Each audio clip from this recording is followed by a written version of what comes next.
Bismillahirrahmanirrahim. Assalamualaikum warahmatullahi wabarakatuh. Waalaikumsalam warahmatullahi wabarakatuh. Alhamdulillah, assalatu wassalamu ala rasulillah. Usikum wa nafsi bitaqwallah faqad fazal muttaqun. Asyhadu an la ilaha illallah wahdahu la syarikalah wa asyhadu anna Muhammadan abduhu wa rasuluhu. Ayuhal hadirun usikum wa nafsi bitaqwallah faqad fazal muttaqun. Kita lanjutkan pada malam ini tadabbur surat Al-Waqiah, yaitu ayat ke 75 ya. 75 mungkin sampai ke 82 ya. Kita lihat dulu atau saya bacakan dulu. A'udzubillahi minasyaitonirrajim. Fala uqsimu bimawaqi'in nujum wa innahu laqasamul law ta'lamuna azim. Innahu laqur'anun karim fi kitabim maknun la yamassuhu illal mutahharun tanzilun mir rabbil alamin. Afa bihadzal hadits antum mudhinun wa taj'aluna rizqakum annakum tukadzibun. Sampai situ dulu ya. Shadaqallahul adzim. Kita lihat dari ayat fala uqsimu bimawaqi'in nujum, yang artinya ini biasa diartikan apa? Sumpah ya. Maka aku bersumpah dengan tempat beredarnya bintang-bintang. Wa innahu laqasamun lau ta'lamuna adim. Sesungguhnya yang demikian itu adalah satu sumpah yang besar kalaulah kalian mengetahuinya. Dua ayat ini belum akan saya bahas dulu. Ya, insya Allah pada kesempatan yang lain. Karena ini ada hal-hal yang cukup banyak kajian ya. Yang pertama adalah ini kalimat la uqsimu ya. Ayat kebaca ya. La uqsimu kan. Nah, la uqsimu itu yang sekarang biasa diartikan sumpah. Jadi la uqsimu itu dua kata. Ada huruf lam ya, lam dua harakat yaitu la. La itu artinya apa? Biasanya la itu lam namanya lam nafi ya, artinya tidak. Kemudian ada uqsimu. Uqsimu itu dari kata qasam. Qasam itu artinya membagi atau juga artinya mempertimbangkan. Ini secara arti kata ya.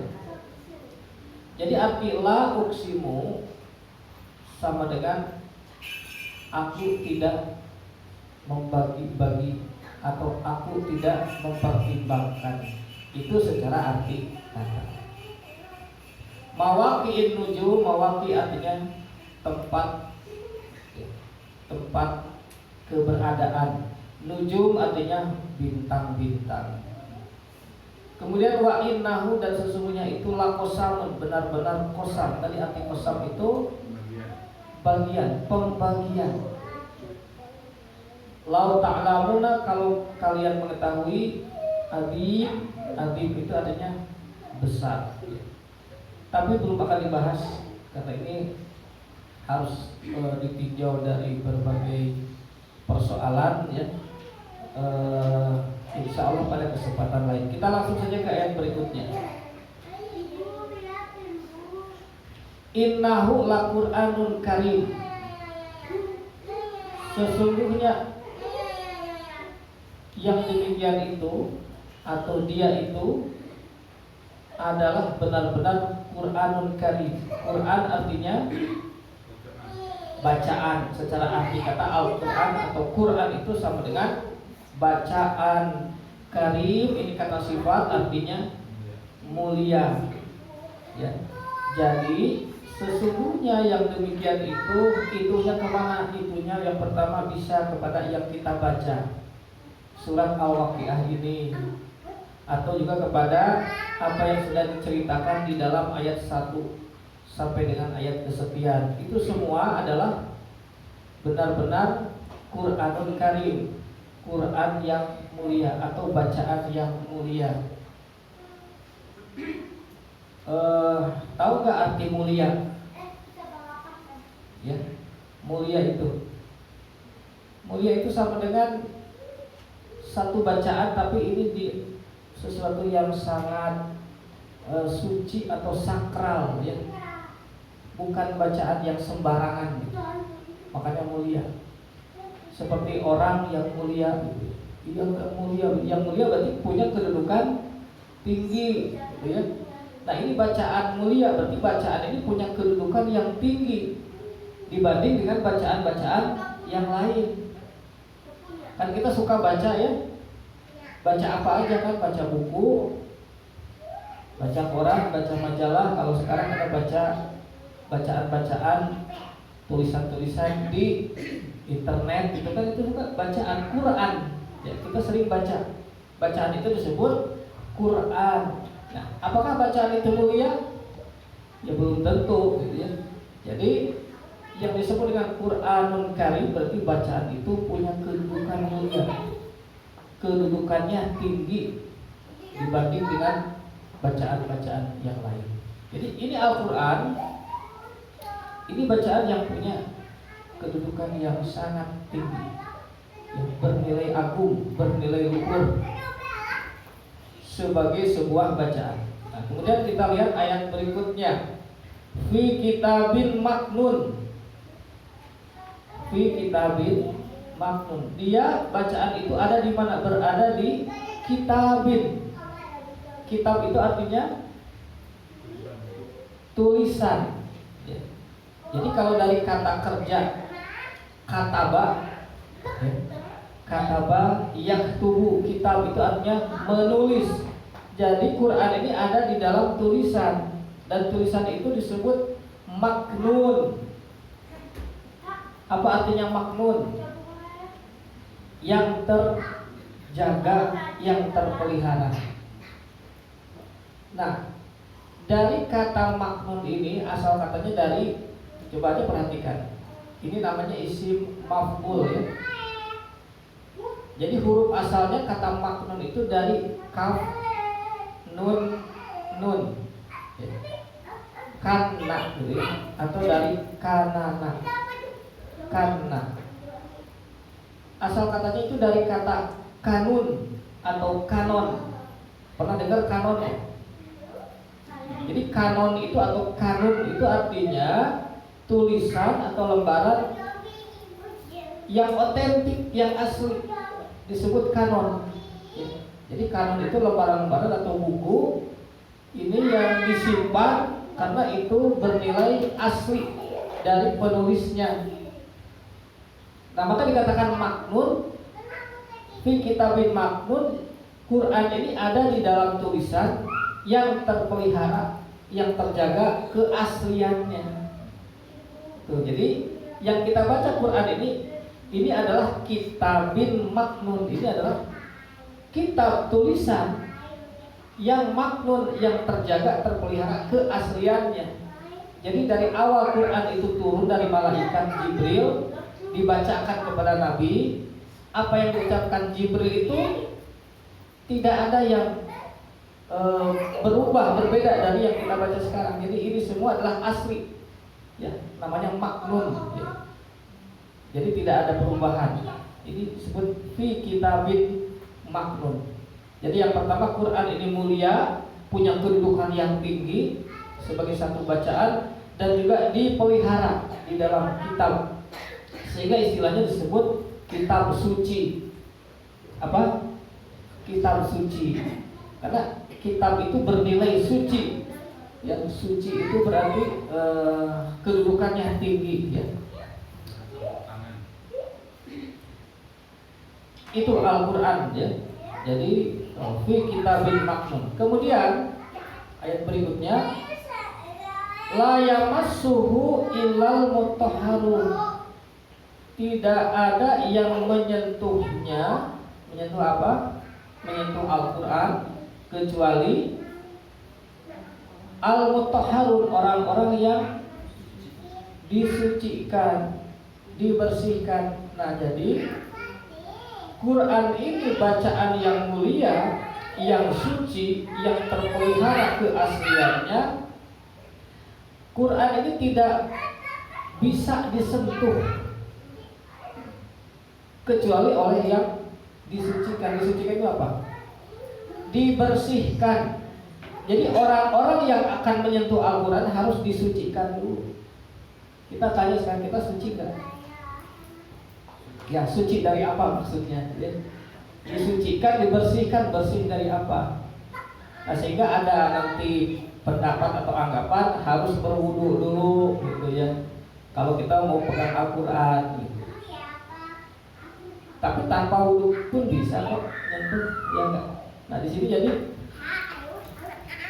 kita paham di sini Quran ini isinya apa?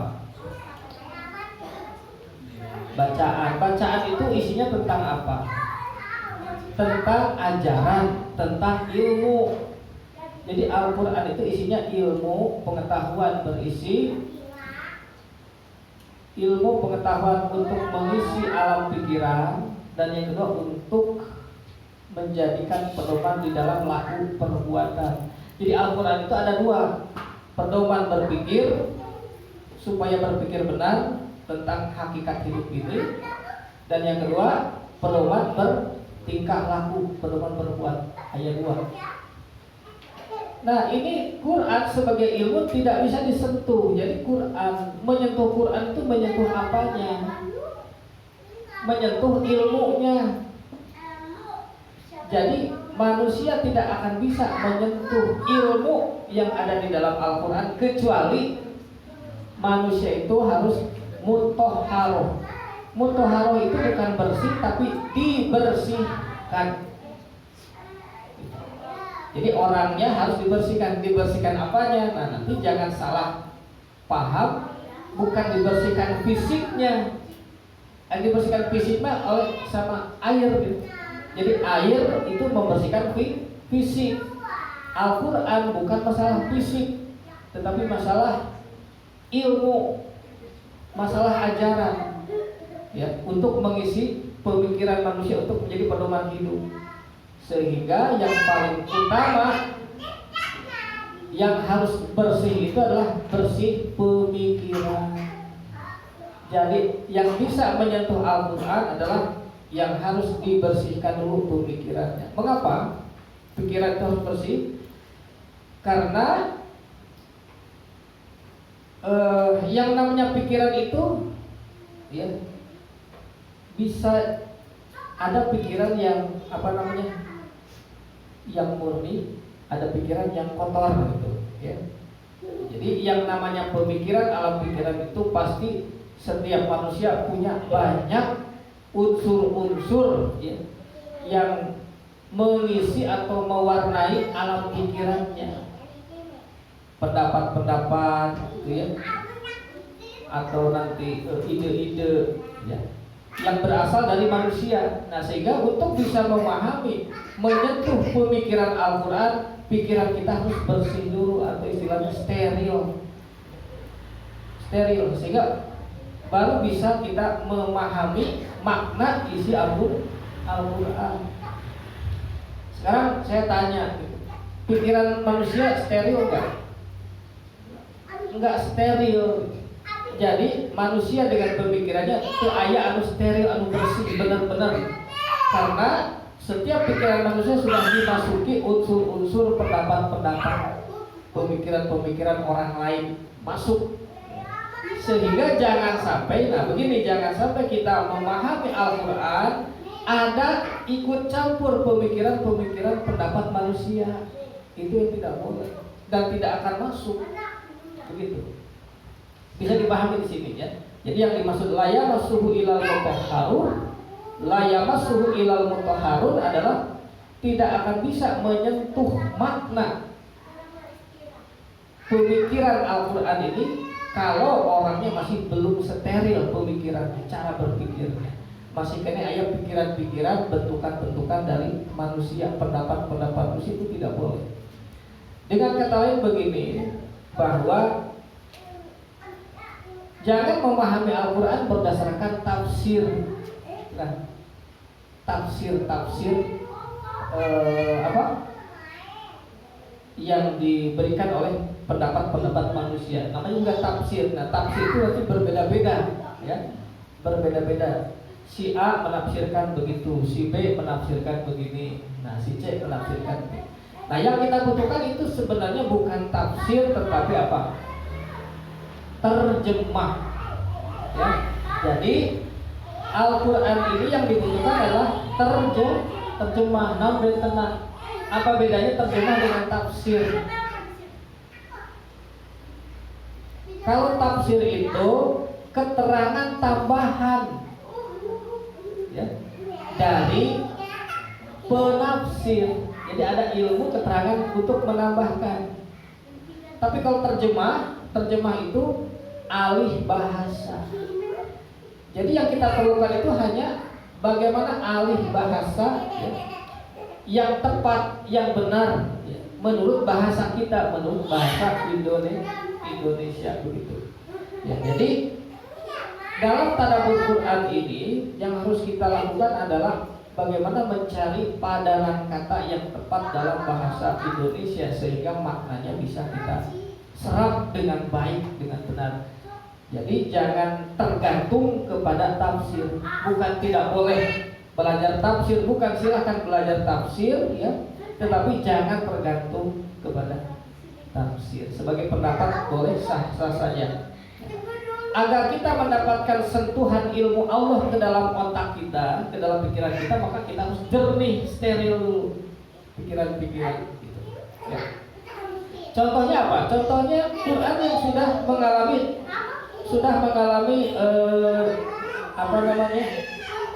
unsur-unsur terkontaminasi apa? Tercampuri. Ke dalam Al-Quran itu sudah masuk nanti unsur-unsur yang mencampuri kotoran-kotoran. Aya dina pikiran orang. Contoh konsep bidadari. Terus bidadari dari Quran bukan itu unsur dari luar Quran, non Quran.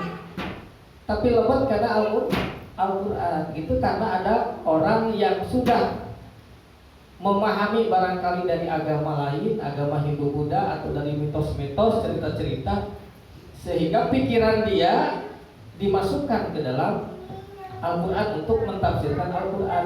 Nah, itu contohnya, ya. Jadi bersihkan dulu dari tafsiran itu, ya. Nah, itu contoh. Sehingga yang sudah saya sampaikan bahwa apa yang dibicarakan dalam Al-Quran ini adalah apa yang tidak asing, ya, di dalam pengalaman hidup kita. Jadi begini, Al-Quran teh sanes nyarioskeun anu hal yang bukan-bukan, tetapi Al-Quran membicarakan hal-hal yang real, nyata, yang kita saksikan, yang kita alami dalam kehidupan kita sehari-hari. Jadi sanes nyarioskeun anu aya, Al-Quran nyarioskeun anu aya, anu real. Nah, begitu. Sehingga apabila kita ingin memahami isi kandungan Al-Quran, maka harus dibersihkan dulu.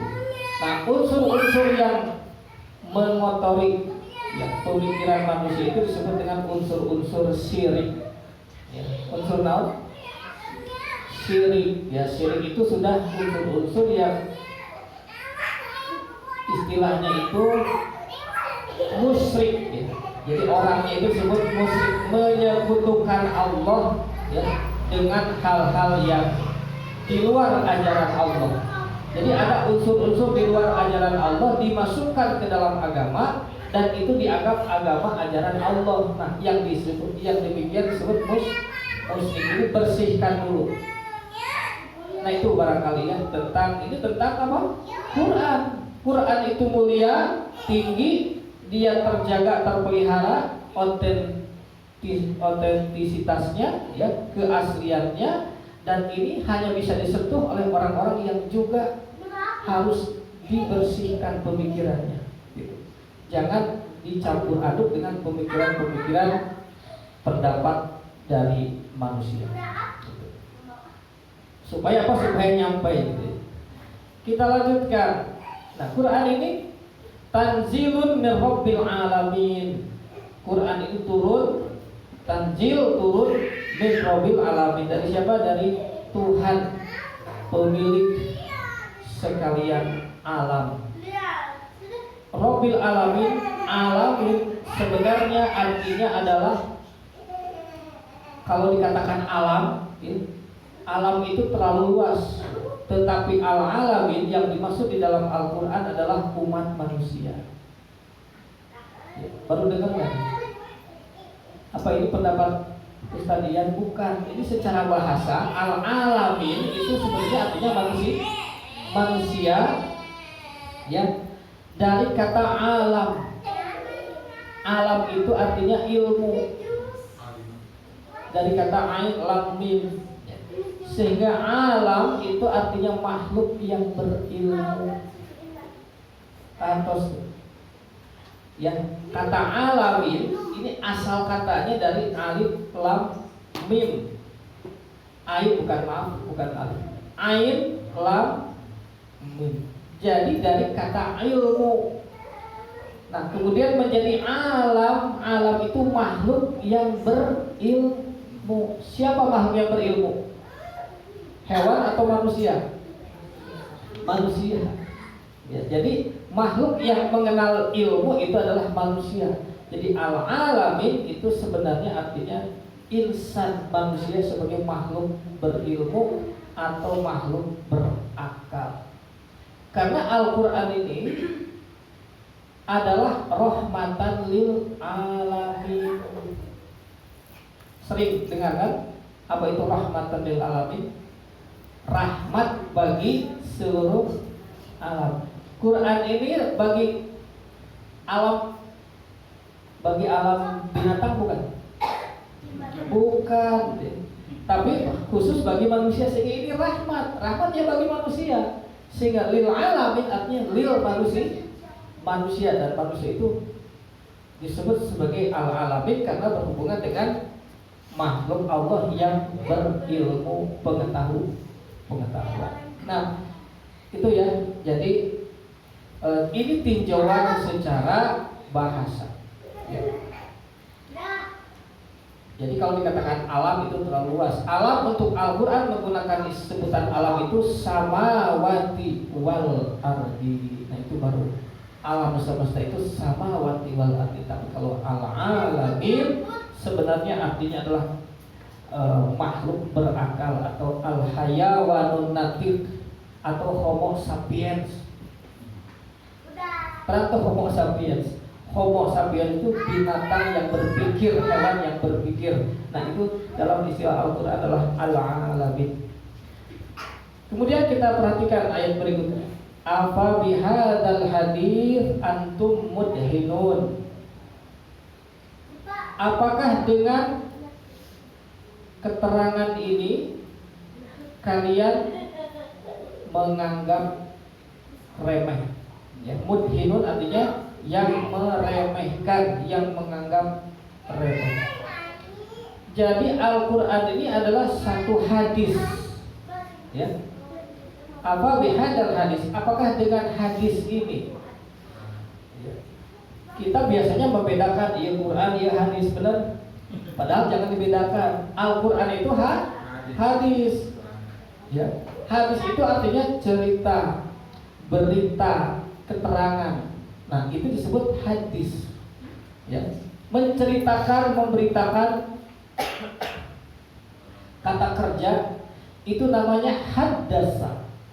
Yuhaddisu itu menceritakan. Nah, sedangkan cerita itu sendiri adalah hadis. Al-Quran hadis. Al-Quran itu cerita. Hadis itu artinya ya cerita. Ya. Mana itu tadi tentang al-waqiah, ya, tentang Ada 3 golongan nanti di akhirat itu. Ada ashabul yamin, ada ashabus shimal, ada as-sabiqun as-sabiqun. Diciptakan bagaimana keadaan mereka di jannah, bagaimana keadaan di jahim, di jahanam. Itu hadis bukan? Hadis, cerita bukan? Cerita. Yang menceritakan siapa? Allah di dalam Al-Quran. Jadi Al-Quran pun hadis sama. Nah, maka apakah dengan cerita yang sudah dipaparkan oleh Al-Quran ini kalian akan menganggap ini hal yang remeh? Ini kalimat tanya bukan? Kalimat tanya. Kalimat tanya itu bermakna perintah sebenarnya, ya. Jadi kalau ada satu dialog yang monolog, ya, jadi pembicaraan satu arah tetapi dalam bahasa percakapan, biasanya itu bentuk kalimat tanya itu bermakna perintah. Ini kan contoh.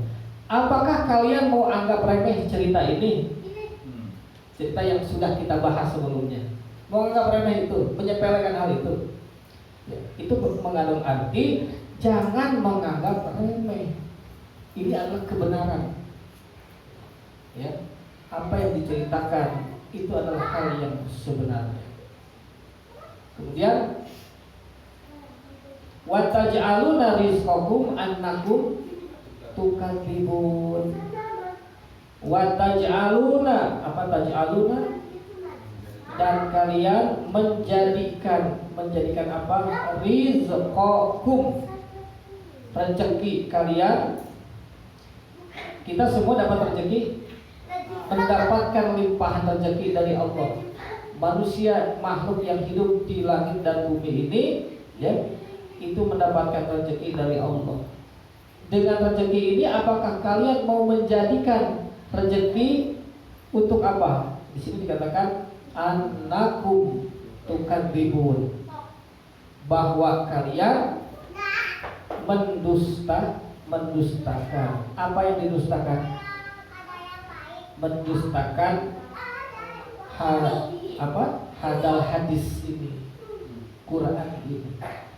Jadi kita mendapatkan limpahan rezeki dari Allah. Apakah dengan rezeki itu kita hanya untuk mendustakan ayat-ayat Allah, ya?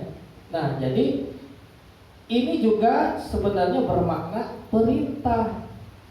Bertanya, ya, tetapi bermakna perintah ataupun larangan. Jadi begini maksudnya. Pertama, kita ini mendapatkan limpahan rezeki dari siapa? Dari Allah. Sebenarnya kita diciptakan bukan sekedar untuk menerima rezeki dari Allah, tetapi untuk apa? Tahu nggak? Sering saya ulang-ulang.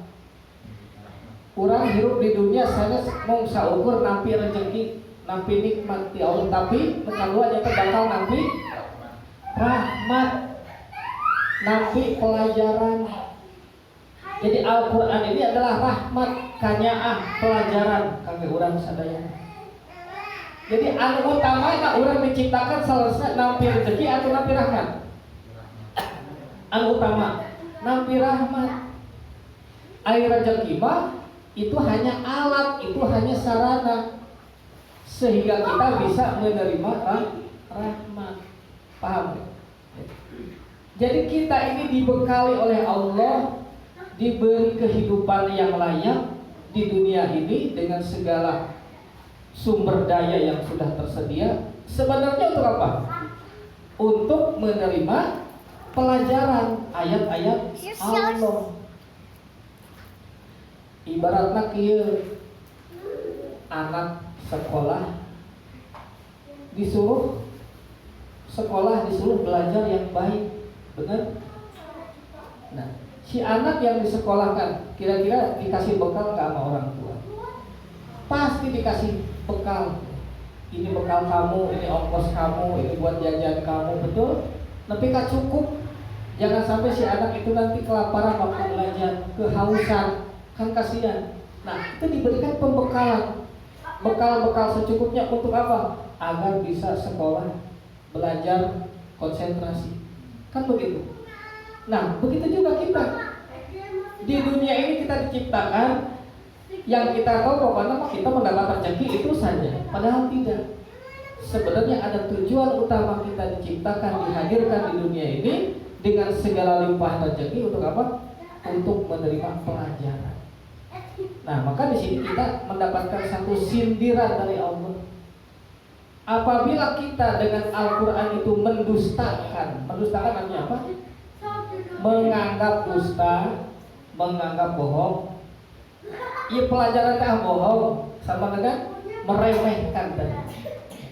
Berarti sama dengan ibaratnya kita menggunakan rezeki karunia Allah hanya untuk mendustakan pelajarannya. Kan begitu. Sehingga ini sudah zolim, sudah kurang ajar. Rezekinya diterima, tetapi pelajarannya kita tidak mau terima atau dianggap dusta, atau sama dengan tidak mau memperhatikan, tidak mau memahami dengan sebenar-benarnya. Itu.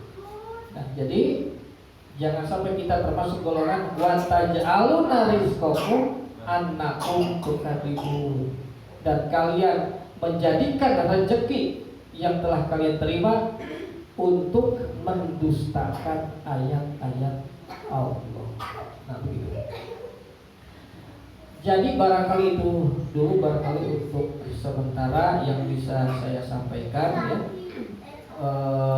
Surat Al-Waqiah. Jadi ini tentang apa? Tentang keutamaan Al-Quran.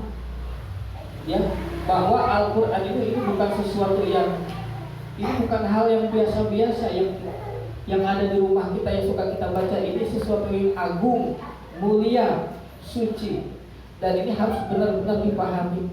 Dan untuk bisa memahami juga harus mutahharun.